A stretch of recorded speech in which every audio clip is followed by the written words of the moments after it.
বলে দিলেন। সেই সময় বানরগণ তারা নিজের নিজের শক্তির আলোচনা করতে লাগলেন যে কে যাবে সীতা দেবীর সন্ধানের জন্য। সবাই তারা নিজের শক্তির আলোচনা করতে লাগলেন। সেই সময় বলিবাদত প্রভু বাড়িয়স সৌতন ভরণী ন যাই উভয় ঘড়ি মহদিন নহি সাত প্রদক্ষিণ ধাই। রাজা বলির বন্ধনকালে শ্রী প্রভু বামনদেব তার শরীরটিকে এত বিশাল বড় করে নিয়েছিলেন যে তা বলে বোঝানো সম্ভব নয়। ঋক্ষরাজ জাম্ববান এইভাবে বলছেন।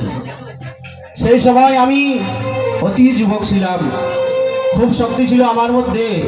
সেই আগের শক্তি আমার এখন আর নেই। আমি তো সাগর পার করতে পারবো না। যখন আমার শক্তি ছিল সেই সময় আমি অল্প সময়ের মধ্যেই 48 মিনিটের মধ্যেই আমি বামনদেবকে 7 বার প্রদক্ষিণ করে নিয়েছিলাম। এইভাবে ঋক্ষরাজ জাম্ববান নিজের শক্তির কথা বলতে লাগলেন। তারপর দেখো